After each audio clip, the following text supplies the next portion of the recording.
안녕하세요. 이번 시간에는 조금 웹 개발을 이해하신 분들이 이해하실 수 있을 것 같긴 한데, 최대한 이제 풀어서 설명을 하긴 할 건데, 제가 최근에 이제 공부를 하다가 되게 재밌는 걸 봤어. 어떤 블로거 분이 SPA가 싱글 페이지 앱, 그러니까 웹 개발에서 SPA라는 게 싱글 페이지 앱이라는 개념인데, 요게 되게 전통적인 기술이라는 거야. 근데 저는 되게 고인물 중에 고인물이잖아요. 이렇게 약간 20 몇 년 전부터 웹 개발을 해온 입장에서 그게 진짜 그렇다고? 그러니까 이게 전통적이란 얘기를 들을 정도야? 이런 느낌이 드는 거예요. 왜냐면 더 전통 HTML 막 3, 막 4 이때부터 하던 사람이라 그때는 더 그게 진짜 전통이긴 하거든. 이게 웹 기술이 나온 게 90년대, 80년대 후반부터 나오기 시작해서 90년대부터 이제 본격화가 됐는데 저는 그때 시작을 했거든요. 그래서 근데 문제는 이제 사람들이 SSR을 되게 엄청 그래도 좋은 기술로 생각하는 경향이 되게 많더라고요. 최신 기술 이런 느낌인데, 근본부터 공부한 사람들이 봤을 때는 이거는 이게 더 고전적인데? 라는 생각이 들 수밖에 없어요. 되게 이게 더 전통적인데? 라는 거죠. 근데 이거를 이해하려면, 그러니까 클라이언트 기반의 렌더링보다 서버 기반 렌더링이 오히려 더 예스러운 거다라는 얘기를 하고 싶은데, 이걸 모르고 위에 것만 공부하거나 이제 좀 근본부터 공부를 안 한 사람들은 이게 굉장히 최신 기술인 것처럼 보일 수가 있는 거죠. 근데 여기에 있는 이제 배경을 조금 설명드리면, AJAX라는 개념이 웹 3.0 막 이러면서 등장을 했어. 그게 잠깐만 제가 한번 찾아볼게요. 웹 3.0이 아니고 웹 2.0. 웹 2.0이라는 개념으로 등장하는데, 이 이전의 배경을 좀 설명드리면, 아주 옛날에 커뮤니티 하던 사람들은 이렇게 페이지가 하나 있잖아요. 게시판이 막 이렇게 있고, 여기다 내가 댓글을 하나 이렇게 달았어. 그러면 이게 새로 고침됐었거든요. 항상 새로 고침돼서 내 글이 이제 생긴 게 보이고, 그래서 새로운 글들은 보고 싶으면 새로 고침 버튼을 존나게 눌러야 됐었어요. 그게 옛날에 다음 카페의 모습이었죠. 근데 웹 에이작스라는 기술이 웹 2.0이라는 기술이 등장하기 시작하면서 어떻게 바뀌냐면, 댓글 같은 거에 새로 고친 버튼이 조그맣게 붙어서 그것만 눌러도 댓글 쪽만 이렇게 다시 그려서 다시 이렇게 출력 가능하게 돼서, 내가 굳이 새로 고침을 안 해도 댓글이 바뀌는 걸 볼 수 있다든지, 가만히만 있어도 댓글이 바뀐 게 계속 이제 리스폰 되면서 리전 되면서, 이제 내가 가만히 있어도 거의 채팅 수준으로 볼 수 있는 기술이 이제 에이작스 기술인 거죠. 이 기술의 이제 가장 근본은, 제가 약간 그걸 구글맵을 한번 보여드리고 싶은데, 이게 구글맵인데요. 이제 구글맵의 개발자 모드를 킨 건데, 여기 보면 네트워크라고 하는 딴에 가서 지금 구글맵에서 일어난 통신들을 이렇게 다 이렇게 실시간으로 담는 건데, 여기 가만히 있어도요, 이게 이 한 줄당 통신 하나거든요. 백그라운드 통신 이제 추가가 되는 게 에이작스 기술의 핵심인데, 이렇게 하면은 그러니까 원래는 웹 기술이 이렇게 백그라운드로 추가 통신을 허용하지 않았었어요, 원래는. 근데 이게 에이작스가 나오면서 이렇게 백그라운드로 추가 통신을 해서 뭔가 데이터를 가져와서 다시 그리는 기술이 생긴 거야.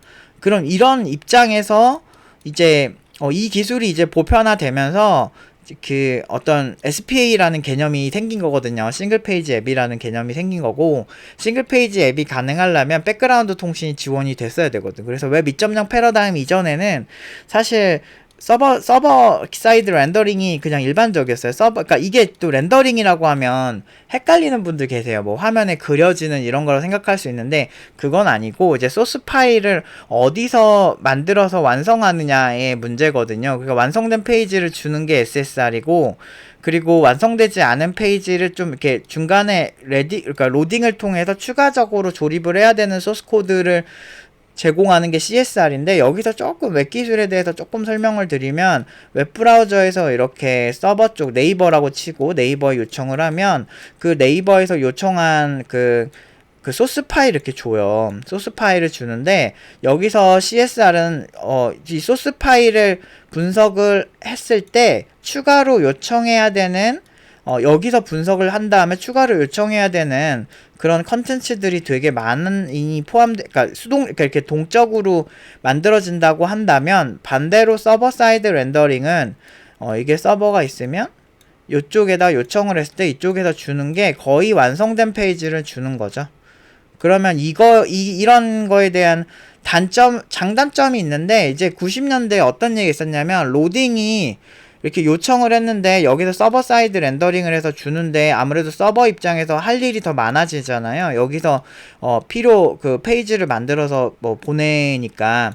근데 뭐 이제 물론 이제 이런 변화가 크지 않은 거는 정적으로 렌더링을 해서 보낼 수가 있기는 한데 그 옛날에는 정적인 기술밖에 없었죠. 근데 이제 사용자마다 이제 페이지가 다르게 전달돼야 될 때가 있잖아요. 뭐 예를 들면 이 사람이 메일 같은 경우는 이 사람한테 온 메일만 보여줘야 되니까 그래서 데이터베이스에 접근해야 되는 게 더 달라지는 거야. 그러면 거기에 맞춰서 이렇게 렌더링을 해서 전달을 하게 될 경우에 굉장히 이제 좀 헤비한 경우는 여기서 시간이 오래 걸린다는 거죠. 그럼 서버 과부하나 여러 가지 문제들이 생길 수 있고 그로 인해서 하얀 화면으로 그냥 3초 이상 가는 경우가 많은데 이렇게 되면은 사용자가 이탈을 한다는 거죠.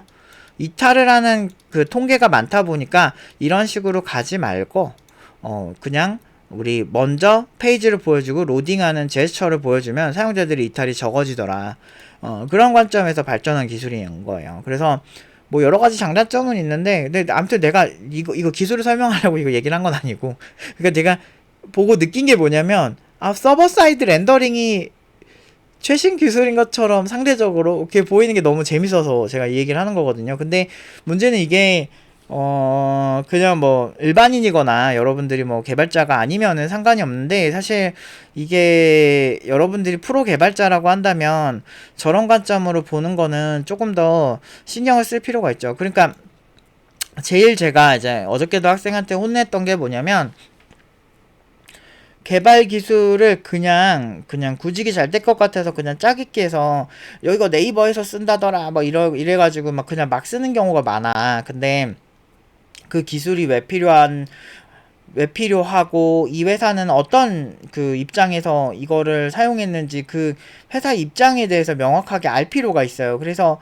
개발자가 의외로 기획에 관심을 많이 가져야 되는 이유가 이 사람이 어떤 의도로 이거를 만들어주길 원하는지를 알아야 거기에 맞는 적절한 기술을 선택할 수 있게 되고 결국에는 그거는 아키텍트가 제일 연봉을 많이 받는다고 제가 얘기를 했었죠.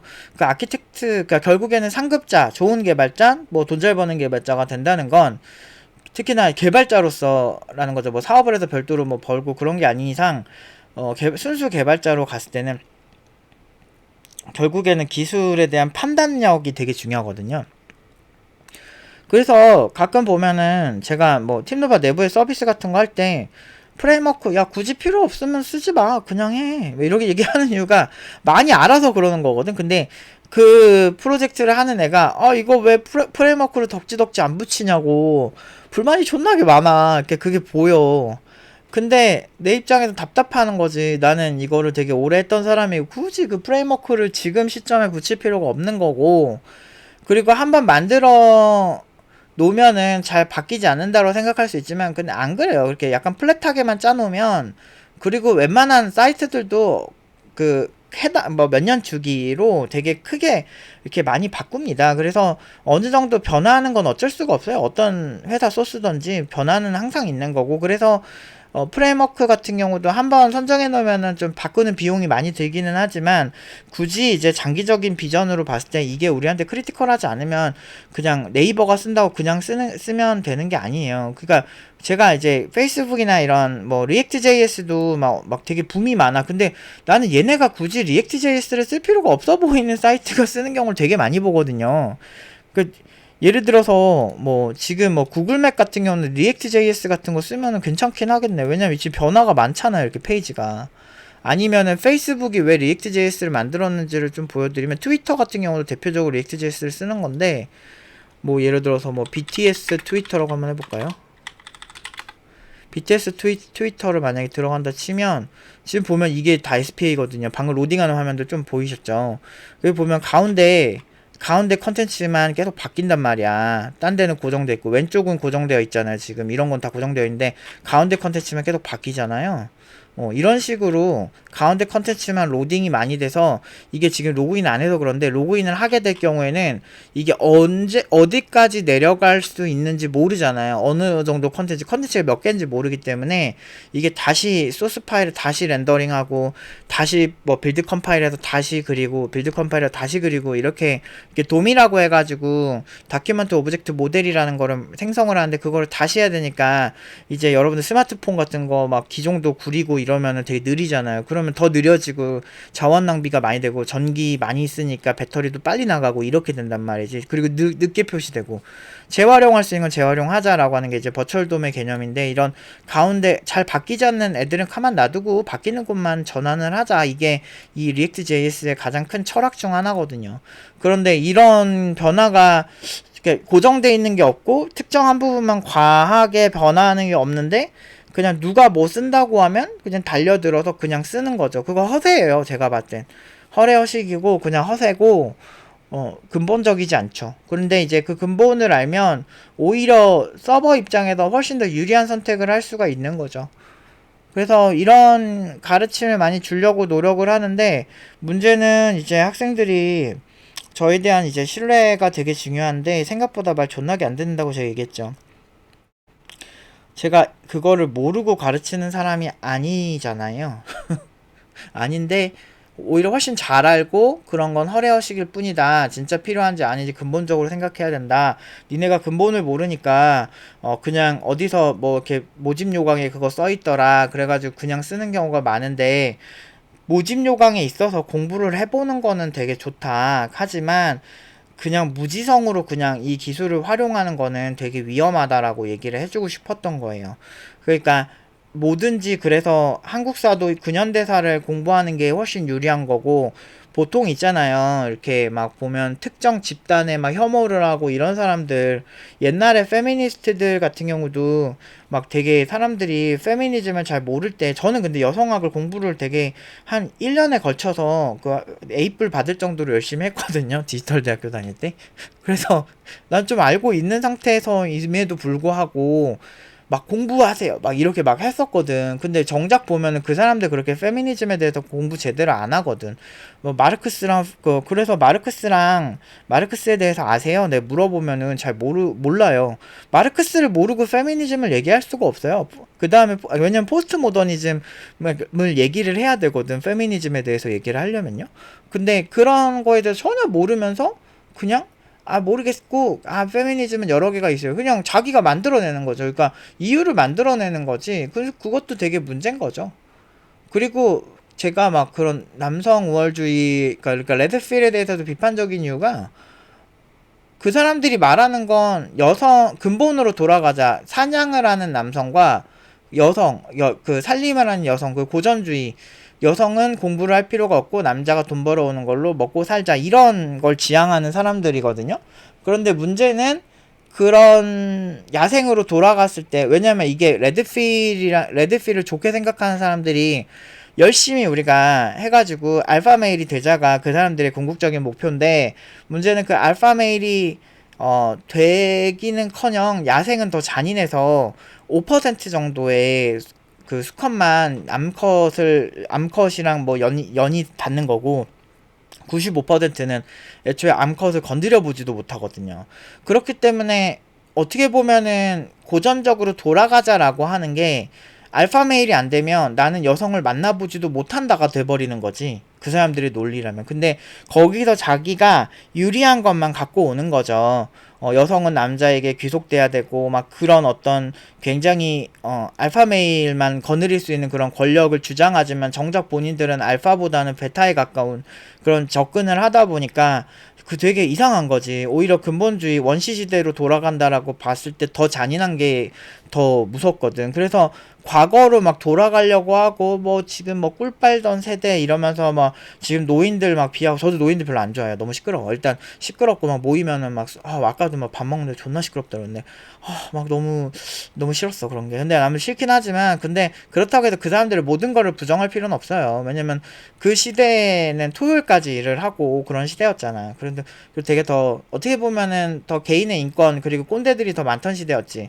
그래서 나는 오히려 현재가 더 좋다라고 보는 거죠. 근데 왜 현재는 사람들이 곡소리가 나고 이렇게 힘들고 그러나요? 라고 할 수 있는데, 사실 뭐 IMF 때도 사람들 많이 죽었고, 근데 지금은 어떻게 보면은 절대적 빈곤이라기보다는 상대적 빈곤이나 그런 사회적 분위기의 느낌이 강하지. 지금 뭐 사람들이 뭐 지금 청년들이 70만 명 가까이 일을 안 한대요. 그래서 70만 명인데, 그거는 제가 나중에 같이 한번 설명을 해볼게요. 근데 아무튼 그런 여러 가지로 봤을 때 이제 좀 근본적으로 아는 게 중요하죠. 그래서 근현대사를 공부하면은 그 어떤 세대도 꿀 빨던 세대는 별로 없거든요. 그래서 그러면 피해의식이 자동으로 사라져요. 아, 되게 우리 앞 세대도 힘들었고 그 전 세대도 힘들었고 지금 세대도 힘든데 그 중에서 뭘 선택을 할 거냐라고 한다면 그냥 백수여도 그래도 먹고 살만한 지금이 낫지 않나, 차라리? 사회 지원 빵빵하고. 예전에는 노력 안 하면 이제 걔 병신 취급했거든요, 진짜. 오히려 되게 멀쩡한 사람도 노력 안 하면 병신 취급하고, 심지어 복지도 안 좋았고, 그리고 CCTV 이런 것도 어떻게 보면 뭐 개인의 인권 침해 이런 느낌일 수 있지만, 사실 범인을 검거하는데 굉장히 중요한 역할을 하는 게 너무 없으니까 미제 사건도 많고 인신매매도 되게 많았거든요, 예전에. 그래서 90년대 감성을 아시는 분들 아실 거예요. 이게 되게 뭐 밤에 돌아다니지 말라 이런 거 되게 많았었고, 소매치기도 되게 많았었고, 저희도 옛날에 되게 가난했기 때문에 그렇게 안 좋은 집에 살았는데, 막 진짜 하루가 진짜 뭐 한두 달에 한 번씩 막 도둑들 막 들어가지고 막 난리치고, 뭐 밤에 누가 막 소리 지르고 막 이런 것도 되게 많이 들었었거든. 그러니까 막 그런 걸 봤을 때 난 지금이 조금 낫거든요, 그래도. 물론 그 옛날에 그 밀양 사건 봐봐요. 밀양 사건 다 그렇게 막 말도 안 되는 짓을 벌였는데도 다 제대로 처벌을 안 받았잖아. 근데 문제는 지금 같은 경우는 상상할 수 없는 그런 거죠. 오히려 지금 법이 더 어떻게 보면 더 상식적이지 않을까 싶은 거죠. 그 당시에 경찰들도 다 지역사회 기반이라 일부러 더 막 피해자한테 괜히 푸시하고 막 그런 느낌이 되게 강했잖아. 근데 지금은 상상할 수 없는 그런 거죠. 물론 지금도 부조리하고 문제 있는 게 많지만 저는 세상이 생각보다 더 좋은 방향으로 돌아가고 있다라고 생각을 하는 편이긴 해요. 옛날에 생각보다 많이 힘들었습니다. 근데 이게 기억이 미화되고 그래서 이상해 보이는 거지. 그래서 근현대사를 한국 사회를 제대로 이해하려면 근현대사를 공부하셔야 되고, 기술을 제대로 이해하려면 HTML 1버전부터 공부하세요. HTML 1, HTML 2, HTML 3 이런 버전부터 보면 SPA가 절대 전통적이라고 보기가 좀 힘들 거예요. HTML 1이 요런 사이트예요. 요런 사이트 옛날에. 진짜 옛날 UI 이제 생각난다. HTML1, HTML2 이런 식으로 하나하나 그동안 어떤 태그가 추가되어 갖고 어떤 거를 사용할 수 있게 되었는지 하나하나 보시면 여러분들이 이게 SPA가 절대 최신이라고 말하기 좀 힘드실 거예요. HTML3부터 이제 조금 화려해지죠. 페이지들이 좀. HTML3 이 사이트 되게 재밌었어. 옛날에 그 HTML3로 만든 레고 사이트와 HTML4로 만든 레고 사이트의 차이가 이렇게 있다는 거죠. 이런 것도 제일 재밌다니까요. 이때부터 이제 웹 2.0 얘기 나오기 시작해요. 그러니까 플래시의 세대가 있었거든. 아무튼 좀 옛날 얘기하면 좀 너무 기술 틀딱 소리 들을까봐. 아무튼 저는 좀 어렸을 때부터 해가지고 좀 이런 기술들이 익숙한데, 그래서 아무튼 되게 좀 충격을 받았다. 재밌구나. 되게 세상이 되게 재밌구나. 근데 이제 그러면서 이제 얘기를 하고 싶은 게 좀 더 깊이 있게, 그러니까 시간이 좀 여유가 되고, 하다못해 내가 웹 개발자라면, 저게 전통적으로 보일 정도보다는 조금 더 깊게, 진짜 전통이 뭔지, 그런 방식을 공부를 하시면, 오히려 SSR이, 다시 과거로 회귀하는 건가? 이런 느낌? 막, 그런 느낌이 들 수 있어요. 물론 이제 변형된 SPA 기반의 SSR이기 때문에 또 변형된 형태이긴 하지만, 원래 SSR이 원래 오리지널이긴 해요. 그러니까 HTML1이 사실은 SSR에 가깝죠. 아닌가? 서버 사이드가 아직 없을 때니까, 정적 렌더링에 가깝겠네. 그런데 이제 그 다음 HTML3 정도? 그 시대쯤부터 이제 백그라운드의 서버 사이드 랭귀지를 많이 쓰기 시작했으니까 또 그런 걸로 보면은 이제 SSR이 어쨌든 오리지널에 가깝다. 이런 얘기를 하도록 하겠습니다. 아무튼 오늘 여기까지 하도록 하겠습니다.